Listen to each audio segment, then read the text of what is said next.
Sakit hati Nikita Mirzani dihina netizen ibu durhaka. Kesannya bahwa yang bisa durhaka itu cuma anak. Padahal Orang tua juga bisa digelari durhaka. Kita kasih solusi. Assalamualaikum warahmatullahi wabarakatuh, Ustadz Zainal. Alhamdulillahi bi khairin. Masya Gimana antum? Khair, alhamdulillah. Masya Allah. Ini akhirnya datang juga. Kenapa? Karena masyarakat butuh Ustadz Zainal. Kenapa? Karena beritanya lagi rame banget. Tentang, ini udah konsumsi publik ya, teman-teman izin ya, di mana-mana udah dibahas. Tentang Nikita Mirzani, Loli, Fadel. Wah, ini seru nih. Kenapa? Karena beritanya itu lagi itu, Ustadz. Iya. Sakit hati Nikita Mirzani dihina netizen ibu durhaka. Nah, iya. Sebenarnya ibu durhaka itu berarti ada, Ustadz. Ya, saya lebih tertarik dengan ibu durhaka ini. Hah? Kok tertarik? Anak durhaka kali, Ustadz? Ya, kan umumnya seperti itu. Kesannya bahwa yang bisa durhaka itu cuma anak. Padahal Orang tua juga bisa digelari durhaka. tapi kan orang tua yang betul-betul ngedidik anaknya dan seterusnya, bahkan bisa menjadi anak yang bangkang sama orang tua. Nah, itulah makanya orang tua durhaka itu bukan orang tua yang dikutuk anaknya jadikan pari atau jadi kuda nil, apalagi pantung Roro Cunggrang, tidak. Oh bukan, oke. Tapi orang tua yang menelantarkan pengasuhan anak. Itu. Oke. Tahan sejenak Ustadz ya. Sebelumnya Anda mau doain semoga Ustadz Zainal Abidin ini selalu dalam lindungan Allah lah. Amin. Ya, selalu juga ilmunya diberkahi ya. Masya Allah. Jadi gini Ustadz, kita tahu bahwa Ustadz punya pondok lah ya. Ya punya mahat atau mungkin punya sekolah gitu kan. Ya, memang sudah Masya Allah tabarakallah sekolah sunnah yang tarafnya bisa dibilang internasional lah ya. Kita tahu bersama bahwa banyaklah kawan-kawan saya di sana dan seterusnya. Nah, makanya saya butuh Ustadz kesini untuk menerangkan sebenarnya bagaimana sih peran orang tua, hak orang tua ke anak, hak anak ke orang tua. Nah akhirnya sekarang ini macam-macam beritanya. Gak cuma fenomenal mengenai Nikita Mirzani, Loli sama Fadel. Yang nanti kita bahaslah perannya Fadel apa. Dan anaknya katanya dijemput paksa. Padahal kan kalau dilihat kan ini kan perannya dan hak orang tua ya. Tapi kok tiba-tiba malah orang tua durhaka ngejemput anaknya. Anyway nanti kita bahas. Sama fenomenal ini Ustadz yang juga saya mau highlight di depan yang akhirnya jadi pokok pembahasan kita, yaitu tentang stigma Ustadz atau mungkin oknum Ustadz yang kerap kali ada yang mencabuli santriwati. Kemarin viral Ustadz. Jadi ada seorang anak kecil.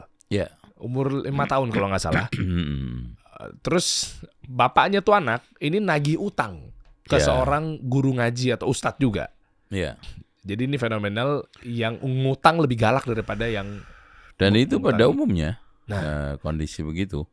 Nah, ustadz ini, guru ngaji ini karena kesel ditagih mulu utangnya apa segala macamnya, dendam dan anaknya dibunuh. Ma'udzubillah. Masih kecil, dibekap lakban dan seterusnya, ditemukan di dalam tanah gitu, udah dikubur. Nah ini kena lagi. Inilah gitu fenomena bahwa kualitas spiritual kaum muslimin itu rendah sampai pada titik nadir. Nah ini semua dipicu oleh, pertama adalah ada istilahnya corruption of knowledge. Artinya belajarnya dulu nggak benar gitu loh. Nah, ketika corruption of knowledge-nya itu terjadi, maka lahirlah anak yang namanya lost adab. Itu kering dari adab, kering dari etika, dan akhirnya rusaknya kepemimpinan. Dan kepemimpinan itu tidak harus kita bicara presiden ya. Kepemimpinan inti adalah seorang mampu memimpin diri sendiri. Itu nomor utama pertama. Nah ini yang tidak ada pada si ustadz ini. Sehingga terjadilah apa yang sekarang antum ceritakan tadi itu. Maka untuk mengembalikan tidak ada cara yang terbaik, melainkan bagaimana kita itu memperbaiki metode belajar. Yaitu belajar melalui Al-Quran dan Sunnah, kemudian kepada ahlinya, serahkan kepada ahlinya. Yang tidak lain adalah fas'alu ahla dzikri in kuntum la ta'lamun. Itu. Ini yang harus kita lakukan. Yang kedua tadi, bagaimana ilmu itu menghasilkan pemahaman yang benar, pada akhirnya adalah menghasilkan aplikasi yang benar. Tidak lost adab tadi itu. Berarti kuncinya di orang tua dulu ya? Iya, orang tua. Karena begini ya, ada pernah fenomena yang sangat menarik. Ada seorang yang baru lahir, anaknya 1 bulan, konsultasi kepada salah seorang syekh. Syekh, alhamdulillah anak saya baru lahir, syekh. Tolong kasih nasihat, kasih masukan supaya saya itu mendidik anak ini benar. Oke. Kata beliau, terlambat. Loh, syekh, baru lahir sebulan. Hah? Terlambat. Kenapa? Karena harusnya kamu itu tanya sejak kamu itu memilih istri itu. Ya Allah. Pendidikan anak diawali dari pemilihan istri itu. Makanya Rasulullah katakan apa? Takhayyaru linutafikum. Pilihlah rahim yang baik untuk menuangkan nutfah atau mani kamu. Itu. Beliau mencontohkan, bukankah di hari-hari 30 hari ini, sebulan ini, istri kamu tidak nyusui anak kecuali nunggu nangis. Itu aja udah salah. Oh, Gitu ya. oke.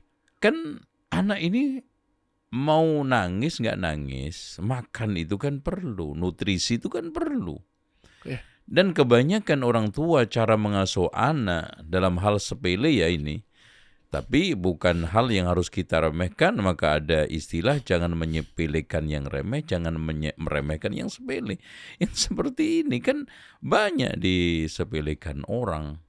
Akhirnya apa? Anak jadi kolokan, anak jadi manja, anak jadi ngancem orang tua lewat tangisan awalnya ketika kecil. Nanti kalau gede, ngancem lewat apa? Marah-marahnya. Oh, orang tua saya bisa saya tekan kok. Nanti lewat ancamannya. Bahkan sampai kalau mau bunuh. Nah kan gitu. Karena sejak dini dia sudah diteror anak lewat hal-hal yang negatif tadi itu. Akhirnya apa? Makan, nunggu nangis, mandi, pakaian dan yang lainnya. Nunggu dia nangis, minta ini minta itu, oh dia nggak nangis kok, dengan gitu. Iya lagi. Itu. Ustadz, izin Ustadz. Nggak. Izin ya, kalau memang nggak terima nanti bisa di-cut obrolan kali ini. Tapi kalau memang ternyata nyambung, berarti artinya Ustadz sudah meridokan gitu ya, Mas. Iya. Kalau lihat dari cerita tadi, artinya Ustadz juga sangat concern sama dunia pendidikan anak, parenting, dan bagaimana cara mengatur, mengasuh pola anak dan seterusnya. Iya. Nih, Anda boleh mewakili obrolan tadi kita di belakang biar teman-teman juga tahu. Mudah-mudahan ini menjadi masalah dan juga edukasi dan inspirasi buat teman-teman semua. Iya. Teman-teman mau nanya deh, anak kita pas TKA itu kira-kira masuk umur berapa? Umurnya berapa kira-kira? Umumnya Ustaz? Ya, kalau TK itu harusnya umur 4 tahun. 4, 5. Sepasca Golden Age. Karena Golden Age ini harus di tangan orang tua secara penuh. Oke. Yaitu umur 1 sampai 4 tahun. Jangan sampai terkotori, terkontaminasi oleh dunia yang lain. Dia harus dicetak betul-betul melalui pendidikan pengasuhan yang benar dari orang tua. Nah, ini yang banyak teledor di kalangan orang tua, menyanyiakan bahkan menelantarkan umur Golden Age ini. Umur emas. Makanya betul kata para pendidik, anak umur 0 sampai 4 perlakukan dia seperti raja. Raja tahulah bagaimana. Anak umur 5 sampai 8 perlakukan dia seperti tawanan karena sudah mulai kita kasih aturan main kehidupan. Harus kita tegakkan aturan di dalam kegiatan-kegiatan hariannya dan gitu. Anak umur 8 sampai umur 12 perlakukan dia seperti sahabat. Itu. Makanya orang tua umur-umur ini apalagi SMA, pasca SMA, otoriter nggak laku itu, nggak laku. Untuk, nah inilah sebetulnya sejatinya pendidikan yang benar. Kalau begini, ana yakin nggak mungkin ada anak-anak yang tadi itu ngata-ngatain ibunya, durhaka dan yang lainnya. Oke, Masya Allah, barakallahu fikum. Kenapa nanya begitu? Karena kita tahu bahwa Ustadz Zainal juga punya anak. Ya, Nah, kenapa disclaimer tadi? Karena ternyata sangat ngertinya beliau terhadap anaknya. Anak beliau sudah TK atau sudah lulus bahkan TK di umur 4 tahun. Iya, ini Ustadz, ini gimana ceritanya Ustadz? Iya, saya bingung. Berarti, ini habis ini saya masukin TK lagi, takut jenuh sama teman-temannya karena saya kemarin dapat laporan temennya pada sering dipukulin. Ini mungkin terlalu lama di kelas sama dia. Ya Allah. Makanya saya mau tarik untuk saya masukkan ke tahfidz karena memang di sini ada advent di dalam tanda-tanda anak itu memiliki kecerdasan adalah apa kecerdasan lebih cepat gitu? Iya, dari advent kata-katanya, advent di dalam masalah-masalah kemampuan diskusinya, dan juga yang tidak kalah pentingnya adalah kemampuan untuk bernalar. Dan ciri-ciri juga anak yang memiliki kecerdasan lebih, dia tidak mau bergaul dengan orang yang lebih rendah umurnya. Dia suka kepada yang lebih tinggi. Itu. Meskipun itu kakak kandungnya? Iya, siapa aja. Mau sama orang, pokoknya kalau sama anak kecil di bawah dia, pasti direcokin, dicitakin atau diapain. Gitu. Itu bukan kelemahan.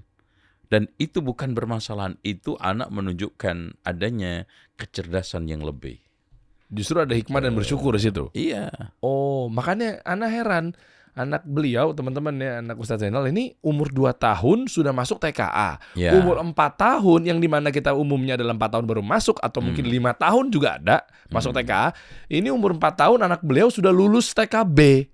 Berarti kan masuknya dari umur 2 tahun. Tapi itu waktu itu pilihannya gimana Ustadz? Maksudnya gini, memang didikannya atau dibentukkah? Nah inilah pentingnya obrolan kita apa yang mau kita bahas.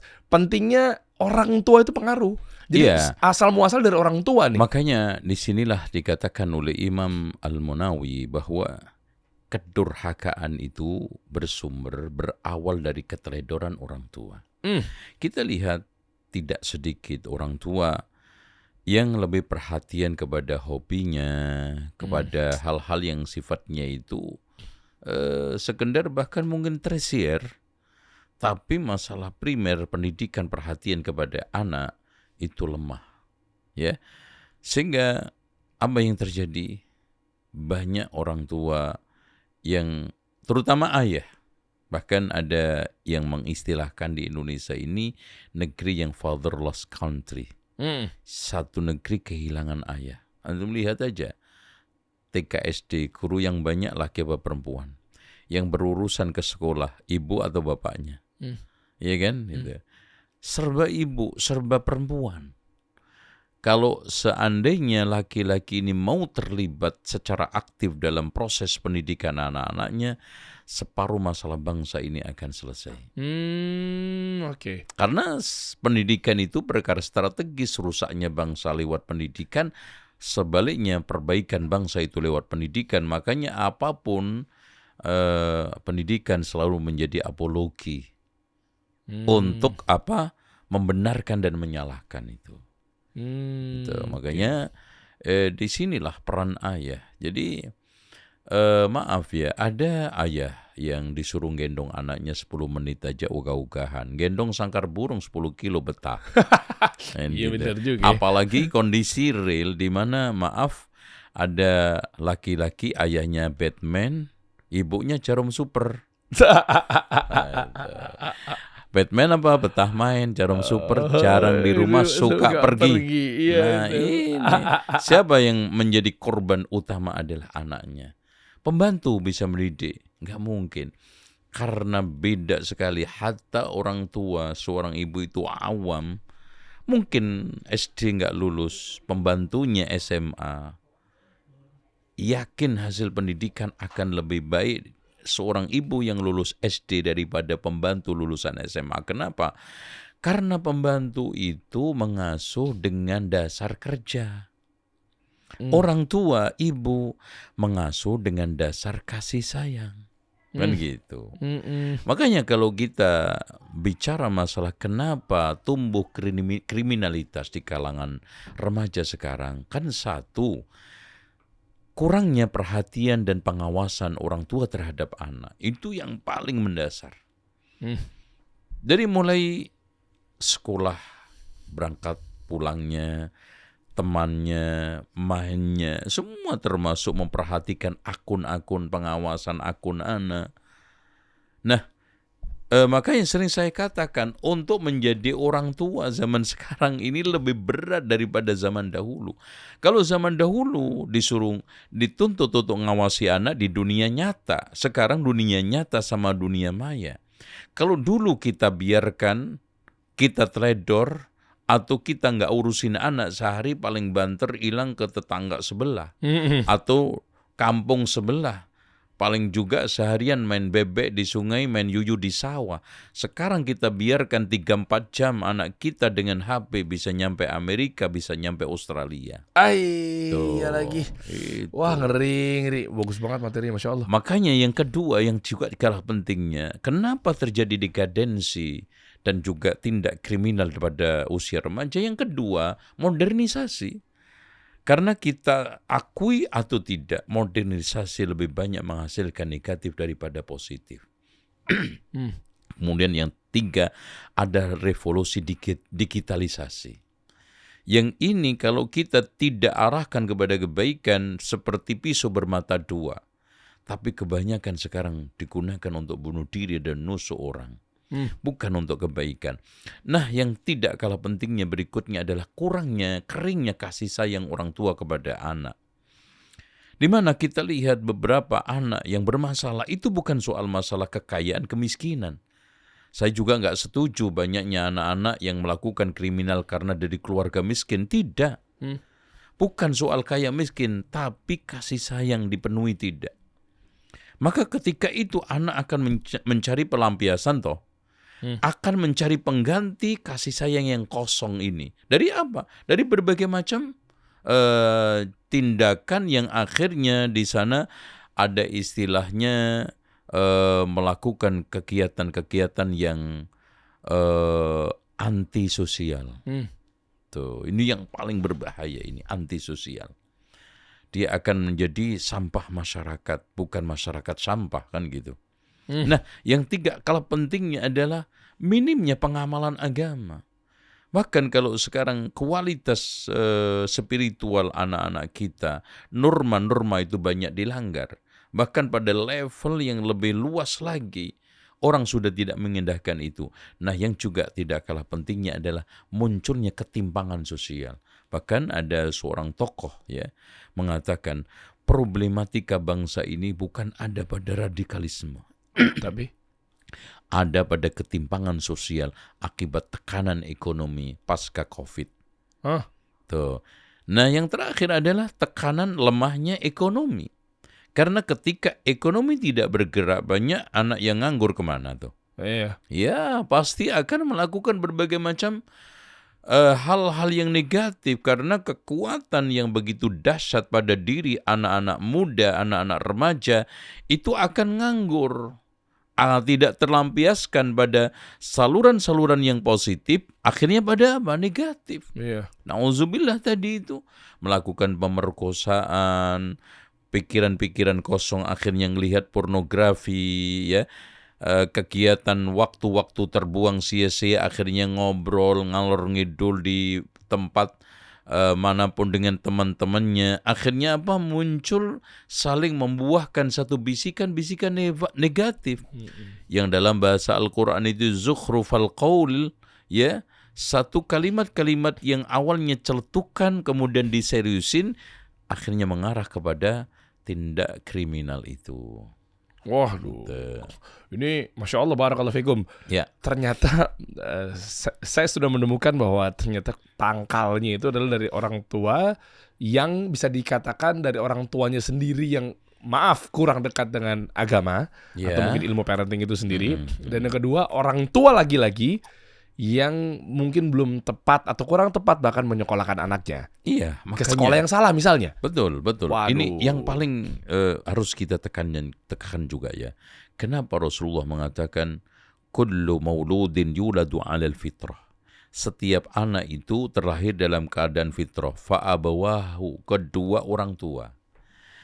Karena apa? Karena yang menentukan merah, kuning, hijau, menentukan anak itu tersesat atau dapat hidayah, dibahasakan oleh Rasulullah menjadi Yahudi, menjadi Nasrani, menjadi Majusi, itu semuanya adalah di tangan orang tua. Orang tua mau baik, maka anaknya akan menjadi baik. Orang tua mau jelek, ini anaknya negatif, maka akan juga di tangan orang tua. Jadi semua. Oleh karena itu, kalau orang tua sangat menggantungkan pada sekolahan, nggak peran apa-apa, maka gagal sekolah sehebat apapun. Makanya sering saya katakan bahwa motivasi belajar berhasil tidaknya itu 40% ada di anak, 30% ada di guru, 30% ada di orang tua.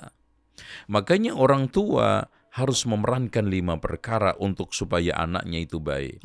Satu, orang tua harus bisa menjadi teladan buat anak-anaknya. Kedua, orang tua harus bisa menjadi motivator buat anak-anaknya. Ketika malas belajar, ketika malas sholat, siapa yang membangkitkan?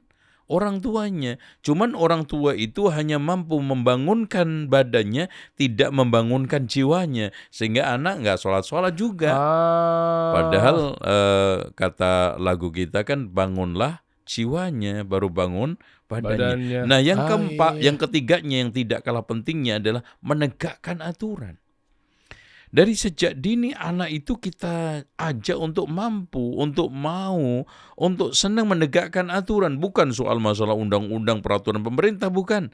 Soal masalah aturan-aturan kecil. Ketika mau tidur, ada aturan main toh. Ketika bangun, ketika berangkat sekolah, ketika pulang sekolah, ketika di kelas, ada aturan. Nah, yang keempatnya adalah menanamkan nilai-nilai. Karena segala sesuatu ada nilainya. Contoh, ketika orang belanja, ya, emang dari sisi hukum nggak ada salahnya. Tapi masa membayar uang pakai kaki, kan gitu. Itu harus kita tanamkan. Nah, yang tidak lain, yang kelima ini yang penting adalah membentuk sikap. Sikap itu adalah di dalam kehidupan ini nggak lepas dari sikap. Contoh, ketika ada di tempat keramaian, Masya Allah, orang lagi lewat, anak punya sikap mulia yang tidak dimiliki yang orang lain. Subhanallah, beberapa menit nahan pintu lewat orang. Sikap kan? Iya. Itu. Ada sampah sembarangan tempat diambil. Sikap toh. Ketika bertamu ngetok assalamualaikum. Sikap kan? Bahkan ketika ada orang buta dituntun. Sikap. Ketika anak-anak yang sedang lewat, mungkin ada orang yang buta, orang gendut, tidak ngomentari negatif, adalah sikap. Inilah orang tua yang mampu menegakkan satu proses pendidikan yang namanya pendidikan transformatif. Dalam bahasa Al-Quran itu, yukhrijuhum minadz-dzulumati ilan nur, mengeluarkan dari kegelapan menuju kepada terangnya kehidupan. Dengan cara metode 5 itu insya Allah. Ketika orang tua mampu menegakkan 5 itu, insya Allah anak jamin berhasil. Kalau gagal, maka jangan disalahkan. Anda masukkan ke sekolah paling favorit kayak apapun, kalau niatnya cuma buang anak, untuk apa? Makanya sering saya sindir. Orang yang sekarang ini masukin ke pesantren itu, ada yang didik anak, nitip anak, buang anak. Gitu. Bahayanya kan gitu. Pengennya masuk pesantren penjahat, keluar malaikat. Nggak mungkin. Peran orang tua itu harus banyak sekali. Nah, di antaranya 5 tadi itu. Makanya kegagalan di dalam pendidikan pesantren itu, 1. Ketika libur, anak-anak kita itu hilang semua aturan main di pesantren yang telah kita tanamkan dengan berbagai macam perihnya musyrif yang membangunkan anaknya pagi, ngumpulkan di masjid, semua hilang. Karena apa? Liburan yang tidak beraturan, tidak terkontrol tadi itu. Nah, berarti kategorinya kapan orang tua dikatakan orang tua durhaka, sementara ada dalilnya orang tua durhaka, dan untuk meminimalisir seperti apa Ustaz? Maksudnya perkataannya bukan dari anaknya dong pasti? Iya, ya intinya gini apa, level-levelnya bahwa oke ini orang tua durhaka. Ya, ini tadi yang ngatain netizen. Iya. Tapi kan, tapi intinya gini, apakah ada orang tua durhaka? Iya, ada, yaitu orang tua yang tadi tidak memenuhi hak pengasuhan dan pendidikan pada anak. Itu masuknya ke durhaka. Artinya masuk dosa-dosa besar misalnya? Iya, karena apa? Karena ini termasuk ya ayyuhalladzina amanu qu anfusakum wa ahlikum nara. Jadi bagaimana tidak dosa besar? Konsekuensinya anak masuk neraka. Makanya sering saya umpamakan gini. Kalau seandainya Anda pulang dari kerja mendapati anak Anda tidur pulas di atas kasur sementara kasurnya sudah kebakar, ente tendang nggak itu anak? Yakin antum tendang keras supaya dia nggak kebakar. Bagaimana sekarang anak antum sedang kebakar neraka jahanam? Ente bisa tenang. Itu. Makanya sekarang ini yang kita harus tekankan kepada semua orang tua adalah pokoknya semua bentuk penyimpangan, kejahatan, kedurhakaan itu bersumber dari keteledoran orang tua. Kalau kita bisa katakan secara kasarnya, sebetulnya anak itu nggak bisa disalahkan. Nggak ada anak yang lemah. Yang ada adalah anak yang belum mampu menggali kelebihannya, kekuatannya. Tidak ada anak yang sekarang ini bodoh. Yang ada adalah anak yang belum bisa menghilangkan kebodohannya, toh. Tidak ada anak yang yang tidak potensial. Semua punya potensi. Berbagai macam karakter, watak, tabiatnya anak 1, anak 2, anak 3. Tapi lagi-lagi bagaimana orang tua mengelola potensi itu dengan baik. Tapi gimana Ustaz, berat ketika orang tua kan nggak harus 24 jam sama anak ya. Kalau anaknya nongkrong di luaran kita nggak tahu tuh pergaulannya, apa yang harus dicek satu persatu? Nah, inilah yang dikatakan pengawasan. Pengawasan itu tidak pengawasan yang sifatnya itu saklek, pengawasan yang anak itu akhirnya merasa tertekan, tidak. Tapi orang tua sambil dia itu berkegiatan, sambil orang tua itu mungkin seperti saya berdakwah, kajian ke sana sini, ada HP kok bisa kita gunakan telepon untuk telepon istri. Di mana anak nomor 1, nomor 2, nomor 3, kecuali ada orang tua yang sudah nggak tahu nomor-nomor anaknya. Lebih parah lagi nanya, lo kelas berapa sekarang? Nah, itu mantep tuh orang tua. Nah ini. Nah, oleh karena itu pengawasan ini merupakan satu pengawasan bimbingan dan pendidikan. Contoh gini, anak kita bawa ke kolam renang. Kan kita nggak harus buntutin terus kan, kita sambil juga berenang, kita juga bisa mungkin duduk nyantai dan yang lainnya ngobrol, telepon, tapi mata kita jangan sampai lewat untuk anak ini sedang di mana, posisinya kayak apa, berbahaya tidak. Itu namanya pengawasan. Contoh kecil, anak main-main, naik pagar.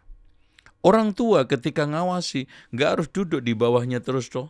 Ketika anak sekarang melakukan aksi berbahaya, nggak harus dibentak-bentak. Bukan malah selamat, malah anak kaget nyungsep nanti kan gitu. Oh, malah mudorot. Iya, disinilah pentingnya. Anak sering katakan, yang butuh membaca buku pendidikan, yang butuh ikut seminar pendidikan itu bukan hanya bapak ibu guru yang ngajar di kelas. Kita sebagai seorang pendidik, orang tua utama pertama adalah madrasah. Buat anak-anaknya ini nggak ada jeleknya ikut seminar pendidikan. Bagus untuk membaca buku-buku pendidikan supaya al-ummu madrasatun in a'adattaha a'adatta sya'ban thayyibal a'raq ini terwujud. Ibu itu laksana sekolah. Kalau kamu persiapkan dengan baik, maka akan tumbuh generasi yang hebat dan juga kader-kader bangsa yang kuat. Kan gitu. Gawat deh, ngerti. Jadi ya meskipun ada yang namanya orang tua durhaka, Tapi balik lagi berarti bukan ucapannya yang dari si anaknya, tapi lebih kepada perbuatan yang dilakukan oleh ibunya. Keteledoran orang tua. Karena itu hak. Kalau kita bisa katakan kewajiban utama pertama, kalau kita lihat hak anak kan 5. Utama pertama adalah pendidikan. Kan papan, sandang, makan, kesehatan, pendidikan. Ini dan di Komisi Anak dan Ibu kan itu kan. KPAI itu kan itu. Pengawasan anak dan ibu. Itu nomor utama pertama pendidikan. Itu. Kalau sekarang anak bisa telanjang. Nggak punya pakaian. Bahkan ulama-ulama itu pakaiannya cuma 1-2 kok. Tapi berhasil. Kenapa? Karena nggak pernah gagal pendidikan orang tua kepada anak. Bahkan mereka, Masya Allah, rumahnya reot. Imam Syafi'i itu rumahnya miring di Mina tuh sama ibunya janda. Tapi kenapa menjadi hebat? Karena tidak pernah gagal di dalam mendidik. Mungkin rumahnya reot, tapi pendidikannya tidak pernah kumuh dan reot. Begitu juga masalah kaitannya dengan makan. Masya Allah. Ulama-ulama itu makannya kayak apa? Prihatin Imam Nawawi aja itu makan cuman roti kering. Tapi tidak pernah gagal pendidikannya.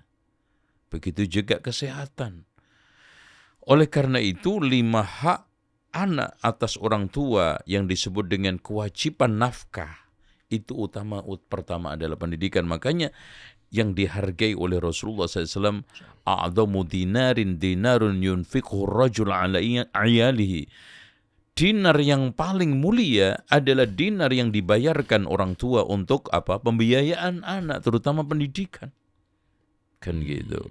Nah, bagaimana tidak janji Allah lewat lisan Rasulnya itu ditinggikan surga, orang tuanya penasaran kenapa anak juga nggak merasa punya amalan kayak begini.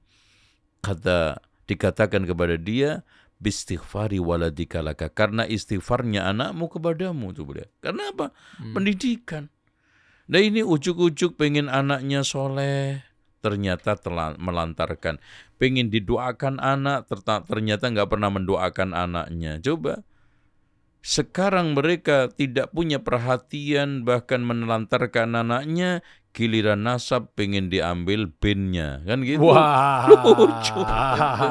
Iya. Yang ribut antar jemput sekolah ibunya, giliran ambil nasab siapa? Bapaknya. Iya.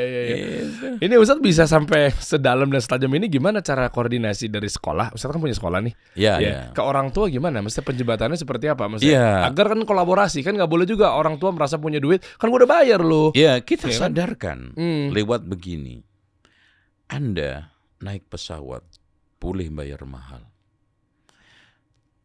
Dengan bayaran mahal itu kan Anda nggak boleh sembarangan bertingkah di pesawat, nangkring, tidak ikut aturan main, nggak kan? Kenapa di sekolah nggak seperti itu? Itu satu. Kemudian yang kedua, kita bangun hubungan yang solid dari komite, kemudian ada parenting, ada buku penghubung, ada sekarang kegiatan-kegiatan kurikulum yang kita bikin ketika dia itu liburan, supaya nggak liar liburannya.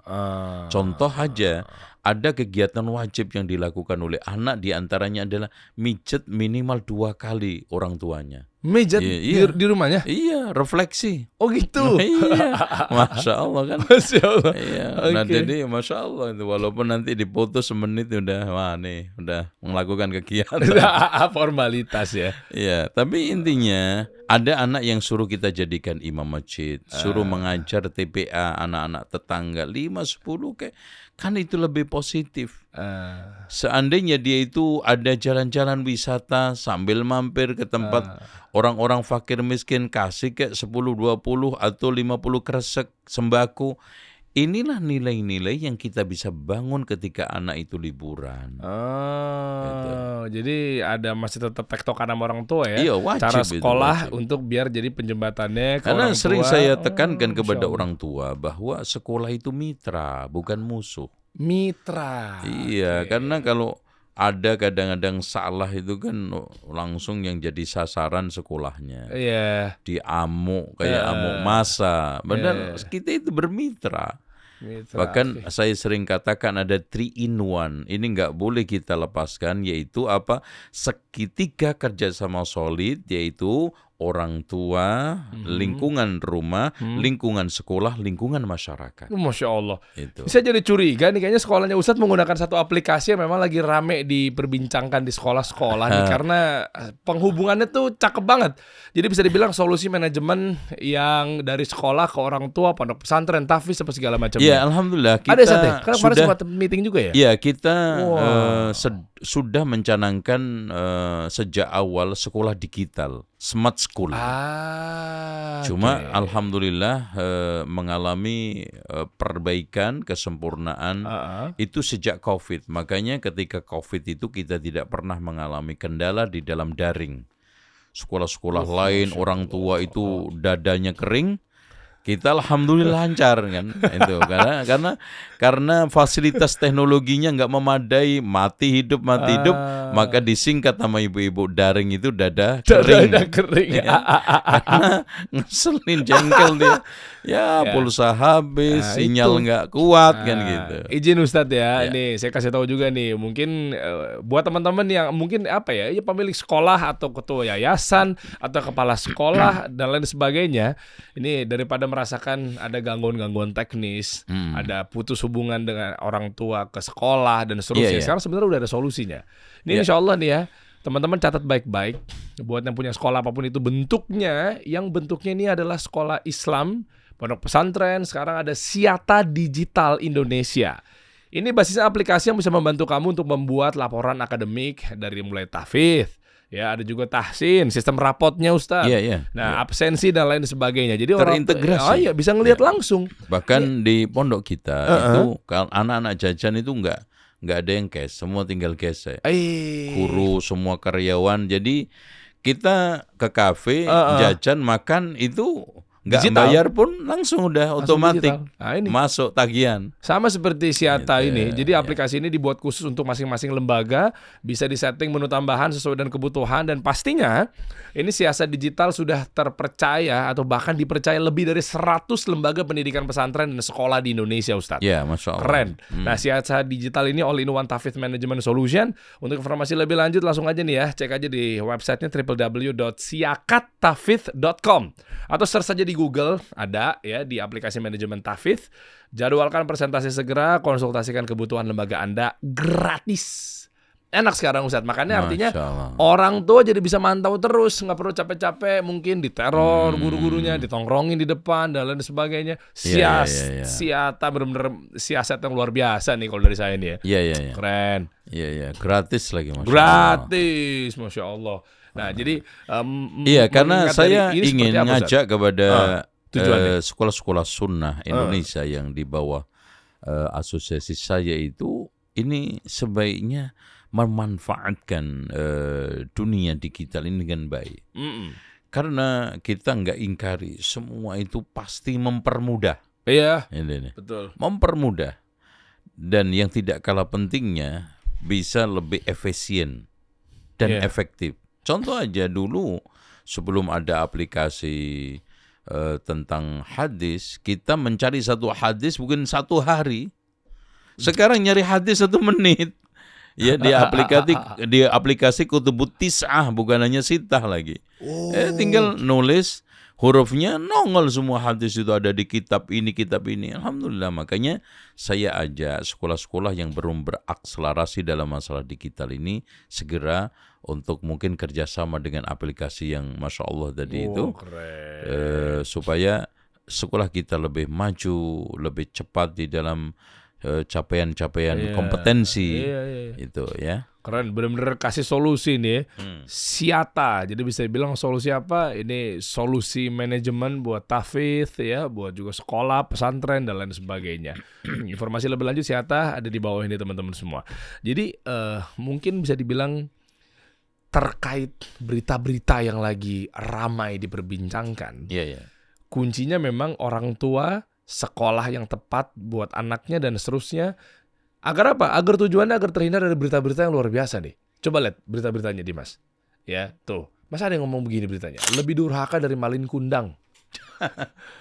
Waduh, bahaya. Yang lagi rame. Ini bahasa-bahasa di netizen ya teman-teman ya. Kita harus dudukan di sini ya. Kita Mirzani.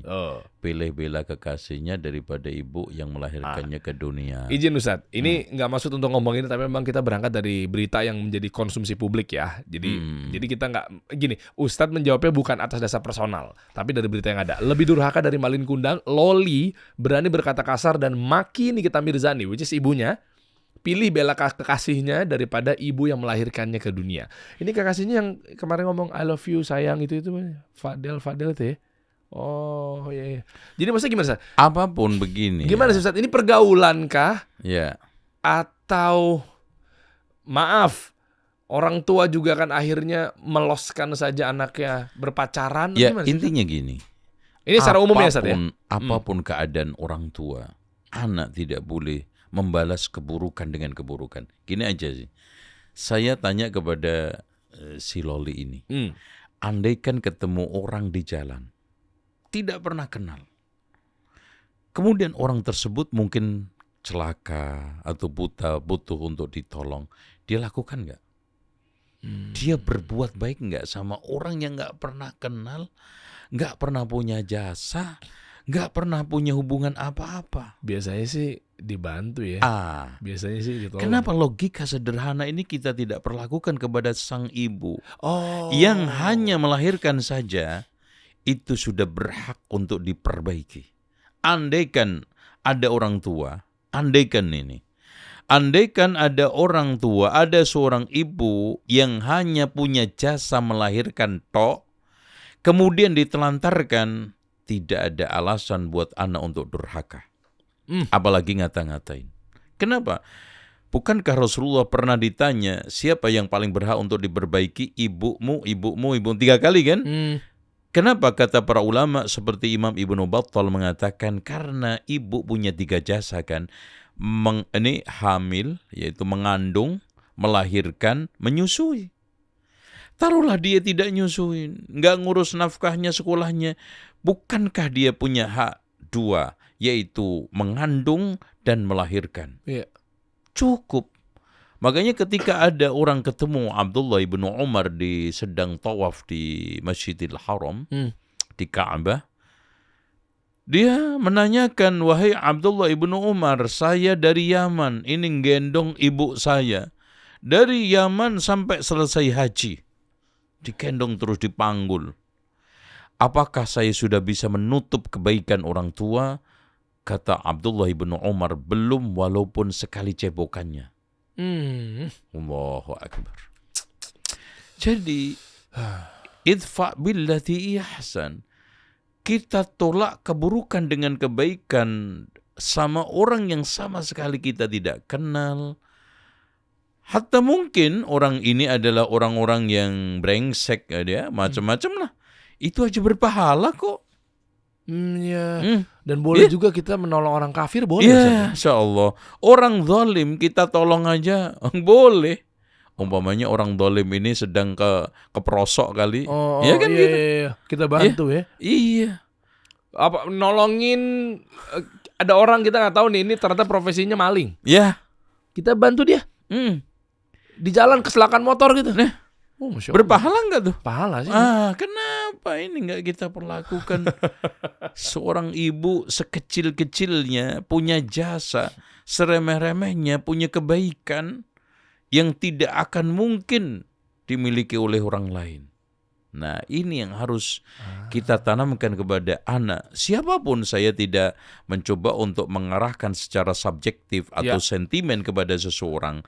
Tapi siapapun anak, tidak ada alasan untuk ngata-ngatain orang tua, tidak ada alasan untuk durhaka, tidak ada alasan untuk membalas keburukan dengan keburukan. Kenapa? Membalas keburukan orang lain yang kita nggak pernah kenal, nggak punya hubungan sambung dengan kebaikan, itu aja berpahala kok. Tuh, ini yang harus dipahami oleh semua anak. Masya Allah. Sekarang caranya Ustadz, kita masuk ya, tadi kan problem statementnya. Sekarang caranya, bagaimana secara etika untuk mungkin mau negur orang tua, mungkin mau nasehatin, cara yang bijak seperti apa? Ini kan kayaknya udah terlampau parah. Pertama-utama adalah kita sabar dulu. Karena sabar itu memang berat. Maka kata Imam Ibnul Jauzi, sabar itu berat, tidak ada yang bisa memanggul kecuali akal sehat. Waduh. Artinya ketika anak ini sabar dan terus menggunakan akal sehat di dalam berinteraksi dengan orang tuanya, insya Allah lambat laun gunung yang keras, ya, es yang begitu keras akan mencair. Bukankah sekarang ini orang yang bermusuhan diperbaiki akhirnya merubah semuanya menjadi teman yang akrab dan dekat? Begitulah langkah-langkah. Yang keduanya adalah mendoakan. Bukankah orang Masya Allah lah, orang bejat, orang brengsek, orang jahat kita doakan untuk mendapatkan hidayah? Boleh. Iya benar. Masya Allah, itu Fir'aun aja masih didoakan oleh Nabi Musa loh kan. Iya. Mudah-mudahan dapat hidayah kan gitu. Kurang bejat apanya tuh Fir'aun. Ini apalagi seorang ibu. Ya Allah, mudah-mudahan bukakan hati dia. Makanya Abu Hurairah ketika ngajak ibunya masuk Islam, itu sampai dimaki-maki, diusir dari rumahnya. Nangis ke depan Rasulullah, ya Rasulullah, saya pengen ibu saya mendapatkan hidayah, tapi menolak, malah saya diusir. Doakan ya Rasulullah, agar orang tua saya bisa mendapatkan hidayah. Subhanallah. Dia beberapa hari pulang, pintunya itu terbuka dikit. Kayaknya ibu saya ada di kamar mandi, sedang mandi. Ada apa nih? Gemericik suara air itu terdengar. Dia mengendap-endap masuk. Ibunya setelah dia mandi mengucapkan, Asyhadu an la ilaha illallah. Masya Allah. Langsung. Kafir ini. Ngusir. Bahkan maki-maki. Tapi dengan kesabaran, kelembutan, doa, maka semuanya. Makanya sering saya katakan, doa itu bisa melakukan sesuatu yang dianggap mustahil oleh usaha manusia. Mustahil enggak Nabi Ibrahim yang sudah tua istrinya punya anak? Mustahil enggak itu orang bisa keluar dari gua sementara mulutnya tertutup dengan batu yang sangat besar? Mustahil enggak itu Nabi Yunus bisa keluar dari perut ikan? Tapi ternyata enggak ada yang mustahil di hadapan Allah lewat doa-doa yang mulia itu. Masya Allah. Gitu. Bahkan levelnya tertinggi, syahadatain langsung. Syahadat tauhid, syahadat Rasul, diucapkan oleh ibunya. Abu Hurairah. La ilaha illa anta subhanaka inni kuntu minadh dhalimin. Bikin Nabi Yunus itu bisa selamat dari perut ikan kan. Begitu juga yang lainnya. Artinya kalau Anda boleh ngambil kesimpulannya begini Ustadz ya. Iya. Orang tua, wali murid berarti dia di rumah ya, di sekolah ya. Di sekolah jadi wali murid, di rumah jadi orang tua, punya anak dan dipilihkan sekolah yang tepat. Nah, insya Allah itu adalah bentuk ikhtiar gimana caranya ya orang tua jadi nggak dapat label orang tua durhaka, anak pun juga jadi nggak bangkang dan mendapatkan label anak yang durhaka.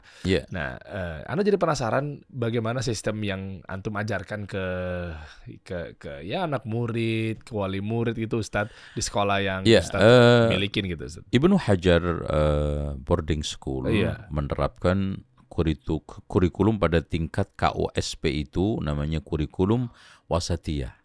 Ini ya. Ya, di mana anak-anak ini kita tanamkan 10 nilai wasatiyah.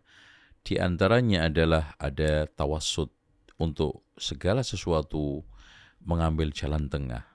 Artinya jalan tengah yang sesuai dengan siratal mustaqim.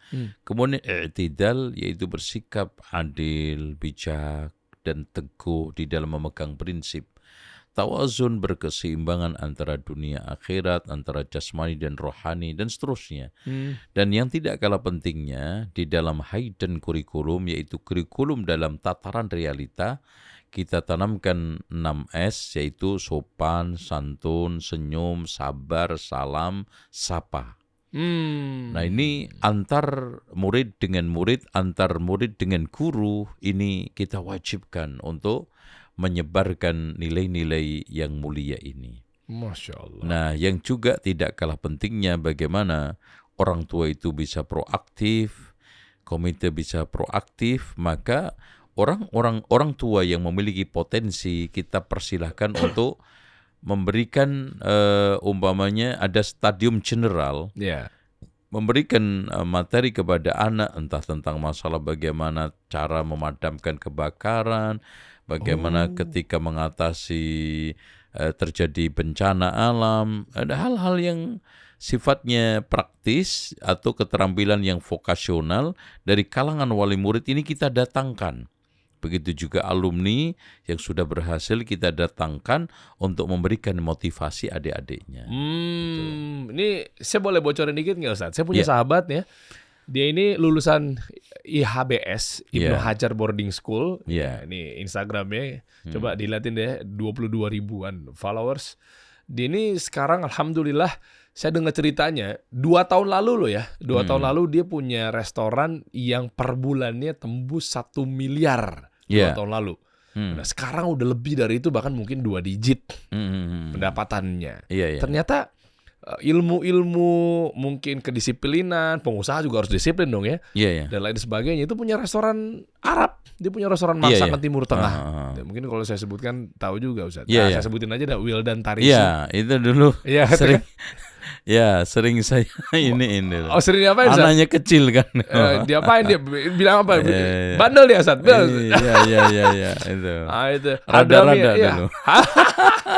Hadramia restoran keren ya, ada di Jalan Pramuka, ada di Bintaro gitu kan. Wow, saya dengar berhasil dan kemarin juga sempat guru-guru saya suruh coba ke sana rapat. Dapat gratis enggak? Ada 3 ya? Di mana, bro? Iya Bintaro, Pramuka, satu lagi Duren Sawit apa? Duren Sawit ya? Iya bro ya? Iya kan? Wah, Toko Wisnu aja langganan tuh yang di Bintaro tuh. Saya juga sama tuh di Pramuka. Wah, luar biasa. Itu artinya gini. Tadi Ustadz sampaikan kan ada akademis, non akademis. Iya, memang banyak lulusan-lulusan itu yang di luar negeri. Bahkan tidak sedikit di antara mereka yang berhasil di bidang usaha swasta yang omsetnya itu Masya Allah ya, mungkin kita nggak ada yang bisa nandingi gitu kan gitu. Artinya ini merupakan didikan di mana memang kita didik anak-anak itu untuk memiliki kemandirian. Dan ada kegiatan-kegiatan kecil ternyata itu menginspirasi, yaitu apa? Marketing Day. Jadi anak-anak itu berkreasi untuk jualan apa saja hasil kreasi mereka. Entah itu baju, entah itu masakan atau apa aja. Dan hubungan di antara mereka itu aktif di dalam masalah lebih dari usaha. Ya. Dan alhamdulillah di antara mereka yang masuk pada perguruan tinggi itu negeri tahun ini tuh 135 anak yang tahun ini aja, dan setiap tahun alhamdulillah, dan kita juga ada kerjasama resmi dengan Universitas Islam Madinah. Kemarin dari Madinah langsung dari mudirnya bahkan direkturnya Arabic Learning ya datang untuk membuka kerjasama daurah ya selama 2 minggu. Murid-murid kita bersertifikat. Dan sertifikat itu bisa dimanfaatkan untuk daftar ke Madinah gitu. Masya Allah. Networking, relasi juga dapat Ustaz ya? Iya. Mungkin bisa dibuka Instagramnya Dimas.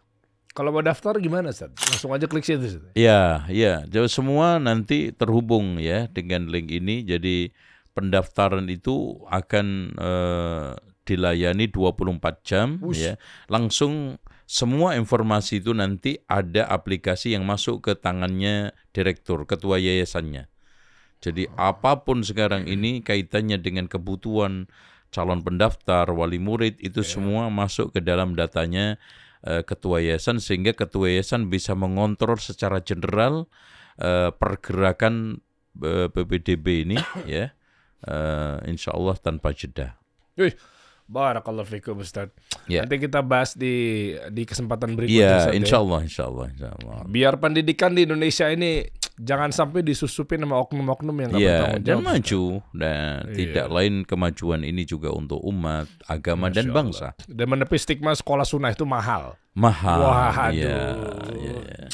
Jazakallah khair. Wa iyyakum insyaallah. Ketemu lagi. Ketemu lagi Ustaz ya. Ya. Nanti Anda main di Cafe IHBS Siap, Ustaz ya. nanti tunggu. Beliau juga punya coffee shop lah. Nanti kita Ya. main di sana kita. Ini milik sekolah semuanya.